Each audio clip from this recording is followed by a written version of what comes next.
We've all had that moment watching an old action flick, maybe on VHS, maybe on late-night cable, and suddenly, a scene flashes across the screen that doesn't make sense. A brutal dream sequence, a cryptic line of dialogue, a character who appears out of nowhere and is never seen again. You rewind, trying to process it, but it's there. Or was. Because years later, on DVD or Blu-ray, it's gone. In the chaotic world of 1,980 seconds and 90 seconds action films, production wasn't always clean. Budgets were tight, directors battled studios, and last-minute edits became routine. But what if some scenes weren't mistakes? What if they were messages, hints of subplots that were buried, or footage that slipped through the cracks before someone realized it shouldn't have? And then it gets stranger. Some of these scenes appear in one version, only a foreign release, a test screening, a bootleg VHS taped off late-night television. Others are confirmed only by witnesses who swear they saw it once, but no copy seems to exist now. Studios deny it, directors go quiet, and fans are left with a question no one wants to answer. Why did that scene exist in the first place? This isn't about continuity errors or bloopers. This is about footage that never belonged but somehow made it in. Scenes that suggest alternate storylines, alternate fates, or darker truths the filmmakers never intended to share. Or maybe they did and someone else cut them out. Let's dive into 15 action movies with moments that shouldn't exist. Scenes so strange, so unaccounted for, they continue to haunt collectors, fans, and film historians to this day. Fact 1. Dangerously Close, 1986, the nightmare that only exists on VHS. Imagine watching a teen thriller and suddenly finding yourself trapped in a fever dream of blood and surrealism. That's what some viewers reported from Dangerously Close, but only if they saw it on VHS. Directed by Albert Pyun and released in 1986, Dangerously Close was a slick, low-budget action film wrapped in high school politics and vigilante justice. But in the original VHS release, buried deep in the third act, is a scene that never made it to later versions. A violent, hallucinatory dream sequence featuring the protagonist walking through a nightmarish version of the school, drenched in red light, where he's stalked and stabbed by masked figures. The scene is jarringly different in tone shot, with strange angles, erratic editing, and a synth track not found anywhere else in the film.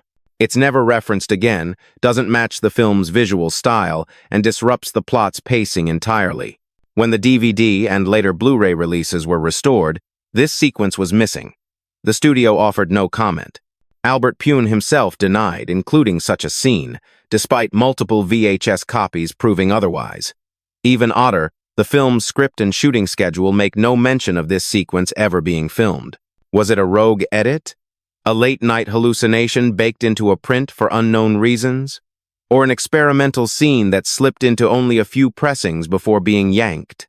And Dangerously Close isn't the only film where a scene slipped in, then quietly disappeared. Fact 2. Bulletproof, 1988. The Vanishing Soldier. In Bulletproof, Gary Busey plays a no-nonsense anti-terrorist operative in a film stuffed with explosions, one-liners, and absurd hardware. But for those who caught a particular TV broadcast in the early 90 seconds, one moment didn't sit right, a scene that never showed up again. Roughly 27 minutes into the televised version, a secondary character named Sanders appears alongside the main squad. He delivers a single line about the backup route, and walks into frame only to vanish for the rest of the film. He's not in any action sequences, not among the injured, not even listed in the end credits. What's worse, that line doesn't exist in any DVD or Blu-ray edition. Online sleuths have searched for a Sanders subplot or deleted scene that might explain it. But the studio has never acknowledged his existence, and no production stills, scripts, or cast notes mention him. Some believe he was part of a side arc that got erased at the last minute. Others claim he was a stand-in who accidentally made it into a final TV cut. But if that's the case, why was the scene shot so deliberately, and why is it missing from every other version? One moment, he's there. The next, he's film history's ghost. And as strange as that is, Another scene lingers for all the wrong reasons because it was never supposed to be there to begin with. Fact 3. Stick, 1985. The golf course that led nowhere. Directed by and starring Burt Reynolds, Stick is a revenge-driven thriller based on an Elmore Leonard novel. It's fast, brash, and unapologetically macho except for one oddly tranquil moment that derails the film's entire tone. In an early VHS release, there's a 5-minute scene of Reynolds' character meeting a contact at a lavish golf course. The two walk slowly through the fairway, discussing something cryptic, possibly a double cross, possibly nothing at all. But the conversation is vague, unfocused, and ultimately unrelated to anything that follows. The pacing grinds to a halt. The camera lingers. The dialogue feels improvised. And then it ends. No payoff, no connection to later events. What's baffling is that this scene isn't in the theatrical release, nor any restored digital editions. It's also absent from the shooting script. The only known reference to it comes from fan-recorded airings on local TV in Florida and a handful of early VHS pressings distributed regionally. Some speculate it was a product placement scene gone wrong. Others think it was part of a deleted subplot involving corruption at a country club. But no cast or crew have confirmed filming it, and Reynolds, when asked, claimed to barely remember shooting anything like that. A scene with no purpose, no context, no resolution. And yet, it exists at least, to those who remember it. But up next, we look at a film where the scene's tone was so wrong, it broke the illusion of action entirely. Fact 4. Avenging Angel, 1985. The scene that played to the wrong song. Music can make or break a scene, but what happens when it's the wrong music entirely? In Avenging Angel, a gritty sequel to the cult hit Angel, there's a high-stakes foot chase through alleyways and rooftops, a classic action beat. But some early cable broadcasts included a version of the scene scored with what sounded like upbeat funk music, completely clashing with the visuals.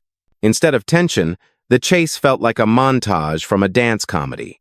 The music hit all the wrong emotional cues, often missing cuts or landing awkwardly on action beats. Most viewers assumed it was a broadcast error until someone found an old screener VHS that had the exact same mix. What's more, unsettling. The official soundtrack never included that track, and neither director Robert Vincent O'Neill nor the composer acknowledged it. In fact, later releases on DVD and streaming platforms replaced the track with a more appropriate synth-based score that fit the tone. No explanation was given. Was it a temp track accidentally left in? A distributor mix-up? Or something weirder like an attempt to repackage the film for a lighter market demographic? No one knows. But the funky misfire became an urban legend among tape traders, a reminder that sometimes what you hear is more disorienting than what you see. But what if what you see doesn't make sense at all, even within the film's own logic? Fact 5. Deadly Force, 1983. The execution scene that never existed, officially. Deadly Force is a violent, no-frills crime action film starring Wings Hauser as a rogue ex-cop dispensing vigilante justice. The film is brutal, but in some versions, it's horrifying. Certain VHS pressings, particularly a Canadian release, contain an execution scene midway through the film, where Hauser's character tortures and kills a suspect in a warehouse. The lighting is different. The film grain changes noticeably, and the camera work is shakier than anything else in the movie. The scene stands out not just because of its intensity, but because it's not in any other known version. It wasn't in the theatrical cut. It's not in the DVD. No TV airing has ever included it. Even the film's editor claimed to have never seen it before fans brought it up in the 2000s. Further investigation revealed that the footage doesn't appear in any shooting script. The actor playing the victim isn't listed in the credits, and the scene's setting doesn't match any other location in the film. Theories range from, it was part of a scrapped subplot, to it was pulled from a different film and spliced in by mistake. But there's no definitive answer. The scene is too elaborate to be a fluke, yet too disconnected to be intentional. And if Deadly Force blurred the line between inclusion and accident, our next film blurs it between dream and waking nightmare. Fact 6. Rolling Thunder, 1977, the dream that broke the film.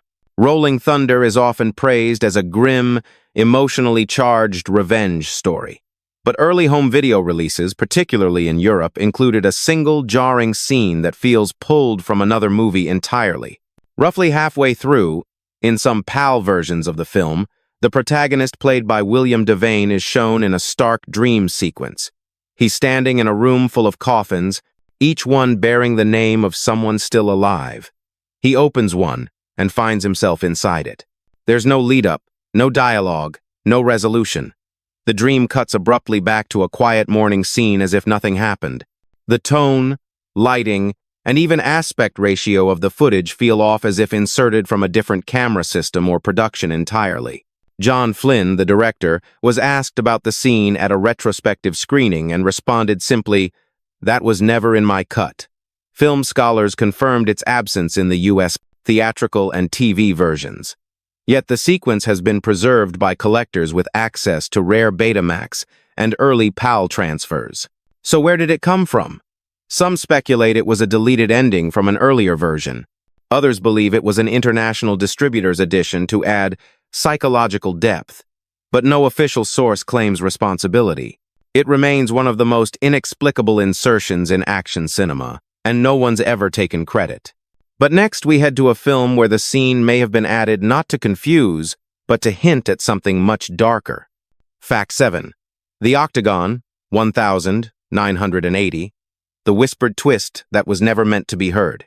Chuck Norris's The Octagon is remembered for its stylized ninja fights and the strange use of whispered internal monologue. But among collectors, there's one particular whisper that wasn't in the script nor in most versions of the film. In a 1982 Spanish subtitled VHS release, during a meditation scene, Norris's character is heard whispering, "He was my brother, and I killed him." It's barely audible, buried under ambient music, and never followed up. No scene before or after references a sibling or a fratricidal plotline. In other versions, US, theatrical, DVD, Blu-ray, the line is completely absent. The rest of the whisper monologue remains identical. Just that one line is gone. What's worse, even the subtitles don't reflect the sentence. It's like it was meant to be hidden only for the audio engineers of one version to forget to mute it. No known version of the screenplay includes the line. And when asked in a 2005 interview, director Eric Carson laughed and said, "That line doesn't exist. If it does, someone added it without asking me." Yet multiple rips of the Spanish VHS confirm its presence. Was it a temp line, a scrapped storyline, or something whispered into the reel by accident? One line. No context. No explanation. And as haunting as whispers can be, the next scene is unsettling, not for what's said, but for what's seen, and then denied. Fact 8. Eye of the Tiger, 1986. The crash that everyone pretends didn't happen. Eye of the Tiger, starring Gary Busey, is your typical 80 seconds vengeance tale, small-town man against a corrupt system. But one scene from an early syndicated TV airing has sparked debate for decades. A violent truck crash that seemingly never existed. In the questionable version, Busey's character is shown narrowly escaping an ambush, only to witness a semi-truck slam through a barricade and flip into a ditch complete with a fiery explosion. The effects are clumsy but dramatic. Yet, no other release of the film contains this moment. Even stranger, in later scenes, characters reference the crash, saying things like, "After what happened on Route 12, we can't take chances." But without the crash itself, those lines feel disjointed. So which came first, the footage or the dialogue? Production notes make no mention of a truck stunt. The film's editor denied such a sequence ever being cut. And in the official shooting script, that entire scene is absent. So how did it make it to air? Some believe the scene was lifted from another New World Pictures production and spliced into a syndicated cut to pad runtime or boost intensity. Others insist it was part of a work print that mistakenly went to a regional distributor. Today, only a handful of off-air VHS recordings contain the crash. It's not on DVD, not on Blu-ray, and not acknowledged by anyone involved. But if that crash was a copy-paste job, The next scene seems to come from a film no one remembers making at all. Fact 9. Black Moon Rising, 1986. The organization that doesn't exist. Black Moon Rising is already a strange hybrid part action, part techno-thriller, written by none other than John Carpenter. But in a rare Laserdisc version released in Japan, there's a quiet dialogue exchange that introduces an entirely different layer to the plot, then vanishes forever. In a corridor conversation between two minor characters, one mutters, "They're from Section 13. We shouldn't even be seeing them." The line implies a shadowy government faction far beyond anything the film explores. There's no follow-up, no explanation. The characters involved aren't important. But the reference suggests Black Moon Rising was once part of a larger, perhaps serialized story. In every other version, the scene plays identically except that line is gone. No insert shot, no audio blip. Cleanly removed. There are no script drafts available that mention Section 13. The director, Harley Kokolis, dismissed the idea outright in interviews, saying this was never designed as part of a bigger world. Yet fans theorize that Carpenter's original treatment may have included government paranoia themes, later stripped out during rewrites or editing. Some even claim the project was once connected to Escape from New York, an early concept in which the Black Moon car was part of the same universe. But nothing has ever been confirmed. The scene exists only in one version on a disc long out of print, referencing an organization that doesn't exist in any other canon. And next, we examine a film that doesn't hint at a hidden world, it tries to erase one. Fact 10. Extreme Prejudice, 1987. The memory erasure that was never addressed. In Extreme Prejudice, Walter Hill delivers a hard-edged tale of drug wars, betrayal, and covert government squads. But one scene from a test screening version adds an entirely different and far more disturbing element. A VHS workprint copy, leaked in the early 2000s, includes a brief but crucial moment. A Black Ops soldier, interrogated by Nick Nolte's character, suddenly convulses and mutters, "They wiped us. We don't even know what missions we've done." The line is delivered in a dazed, mechanical tone, suggesting memory erasure or psychological conditioning, concepts never explored in the final film. Immediately after, the scene cuts to a wide shot of the desert and resumes as normal. In every commercial version, this line is gone. The actor's face isn't even shown, just a reaction shot from Nolte. The pacing jumps slightly, as if a cut was made. Hill has never commented on the sequence. The screenplay makes no mention of it. Yet the leaked tape, confirmed by multiple collectors, clearly includes the moment. Theories abound. Was Extreme Prejudice once a sci-fi thriller before being retooled as a straight action film? Or was this one line a leftover from an earlier draft, accidentally left in? Either way, it suggests a hidden war not just of bullets but of memories. But if that moment hinted at suppressed truth, the next scene is so out of sync, it calls into question whether it was ever meant to be there at all. Fact 11. Code of Silence, 1985. The rooftop that no one will admit to shooting. Chuck Norris is known for stunt-heavy, tightly controlled action films. So when a rooftop chase sequence from Code of Silence appeared in a foreign television broadcast with camera angles and editing that didn't match, the rest of the film fans were baffled. The scene shows Norris's character in pursuit of a suspect across several Chicago rooftops. It's shot in broad daylight, unlike the rest of the film's gritty, nighttime aesthetic. The sequence lasts nearly 4 minutes, includes several dangerous jumps, and ends with a tense standoff near a water tower before abruptly cutting to a daytime crowd shot. None of it is in the theatrical cut, nor on any home release. There's no mention in the shooting schedule, and no stunt team has claimed credit for the sequence. Even stranger, some of the buildings shown in the scene no longer existed by the time principal photography began, based on city permit records. Was it stock footage? A repurposed stunt reel? Or a second unit sequence shot months earlier and later abandoned?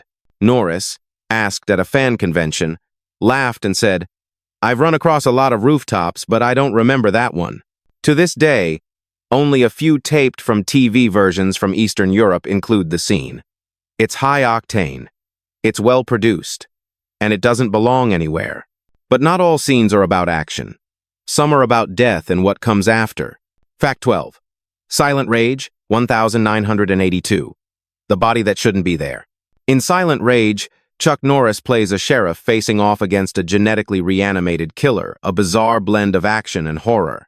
The film toys with resurrection, but one deleted or perhaps accidental scene goes beyond unsettling.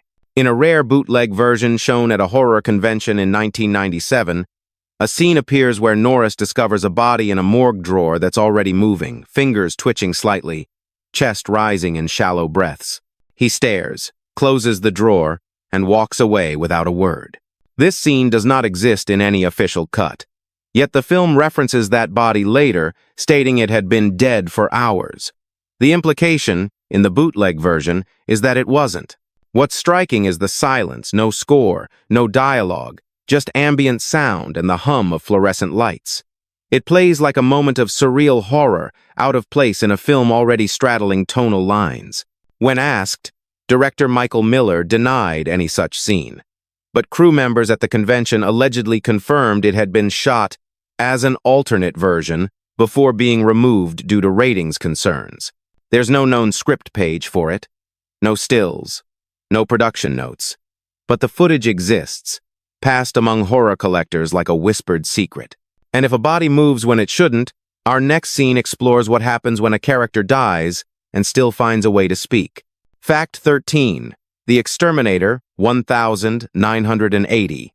The revenge scene that might not be real. The Exterminator is infamous for its low-budget brutality and street-level vengeance, but one sequence has haunted late-night viewers for decades, and no one's quite sure it was ever meant to be in the film. In some rare early screenings and pre-cert UK VHS copies, there's an added scene where the Exterminator brutally executes a gang member inside a meat locker. The scene is grim, silent, and oddly stylized, completely unlike the gritty, shaky realism of the rest of the movie. Stranger still, the man being killed doesn't match any character established in the film. He begs for mercy using a different name. His outfit is more modern than the rest of the cast, and the background set has never been confirmed as part of the film's shooting locations. Some believe the sequence was stock footage from an unreleased exploitation film accidentally added to a reel. Others argue it was a planned alternate kill scene, pulled from final versions due to censorship. But here's the twist. There's no record anywhere of it being shot. The actor has never been identified. No script versions include the scene. Even the film's director, James Glickenhaus, has publicly denied it. That's not mine. And yet it's there, documented by tape traders, captured in stills, preserved in badly degraded VHS copies. It's a revenge moment with no origin, no logic, and no justification except that someone, somewhere, thought it belonged. But at least this scene involved an actual confrontation. Our next one features two men and no contact. Fact 14. Best of the Best 2, 1993. The Blood That Was Never Spilled. In Best of the Best 2, the martial arts tournament is brutal, high stakes, and gory except when it isn't. A deleted moment from a 1994 pay-per-view version features a short fight in the underground arena between two unnamed fighters. The fight is fast, frantic, and ends with a brutal knockout and a clear trail of blood smeared across the mat. But here's the twist. In all other versions, the blood isn't there. The fighters are different. The audience cutaways are reused from other matches. And the camera angles don't match anything else in the film. For a long time, fans believed it was a teaser from a spin-off. Others assumed it was a choreographed demo reel accidentally left in a distributor cut. But the timing of the scene just before the final match suggests it was meant to raise the stakes, showing the arena's brutality before the hero entered. To this day, no one knows who the fighters were. They don't appear in credits. No casting calls exist for them. And the scene isn't in any script draft, including the shooting script archived by screenwriter Max Strom. The footage was never officially acknowledged. And it hasn't been restored or mentioned in any home media extras. A fight, a winner, blood on the floor, but no name, no narrative, no trace. And then, there's a film where the scene in question didn't just seem out of place, it seemed to predict something the filmmakers couldn't have known. Fact 15.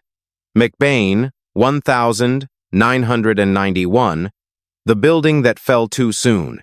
Christopher Walken stars in McBain, a wild vigilante action film about overthrowing a corrupt South American regime. It's loud, chaotic, and full of explosions, but one early TV edit included a scene that has baffled viewers for decades. In a pre-release television screener, sent to regional broadcasters, there's a scene showing a massive building collapse during a rebel attack. The scene is brief, only 10 seconds long, but the tower shown bears a striking resemblance to the real-life U.S. federal building in Oklahoma City. What's even more unsettling? This broadcast occurred years before the 1995 Oklahoma City bombing. The shot is cleanly executed with miniature effects. The collapse is eerily accurate. But the scene was cut from all theatrical versions and never appeared again. When the film was finally released on VHS and DVD, the explosion was gone. Some say it was removed due to concerns over realism. Others believe it was a test FX shot never meant for public eyes. But the eeriness of its timing and the decision to remove it entirely has sparked speculation about whether the scene was too close to a reality that hadn't happened yet. No production documents reference the building. No miniature footage appears in the DVD extras. And Walken, in interviews, has never mentioned filming it. It's a moment that seems almost prophetic, one that now feels too real to have ever been fiction. Bonus fact: The Punisher, 1989. The alternate childhood that only exists overseas. This one didn't make the top 15, but it might just be the strangest of all. In The Punisher, 1989, Dolph Lundgren plays Frank Castle, a man shattered by the murder of his family, turned relentless vigilante. But in certain international versions of the film, especially the rare German and Dutch PAL VHS releases, there's an added flashback that rewrites everything we know about his past. The scene shows a young Frank Castle, around 10 years old, standing in a war-torn village, watching a firing squad execute prisoners. The footage is grainy, filmed with a sepia filter, and contains no dialogue. It's overlaid with a child's voice whispering, "You learn to survive by forgetting." Nothing in the main plot references this moment. It contradicts the film's stated backstory where Castle was a cop with a family killed by the mob, and instead implies a trauma rooted in military violence or wartime displacement. When fans questioned the inclusion, New World Pictures offered no explanation. Director Mark Goldblatt has repeatedly denied shooting the flashback. Even the film's screenwriter called it completely unfamiliar. Some believe it was borrowed from a European short film or repurposed from unrelated footage to fill runtime. Others think it was a conceptual experiment to deepen Castle's psychology for a specific market, then pulled when it created more questions than answers. But in a story already about ghosts, this flashback feels like one of its own, an echo from a life Frank Castle never lived, yet one someone wanted us to see, just once. So, what makes a scene real in cinema? Is it its presence in the official cut? Its appearance in one forgotten broadcast? Or the memory of a viewer who swears they saw it, once, in the middle of the night? Which of these scenes do you think was a mistake? An accident of editing, forgotten footage that slipped through, and which ones feel like something someone didn't want you to see? Tell us in the comments. Have you ever seen a scene in a movie that no one else remembers?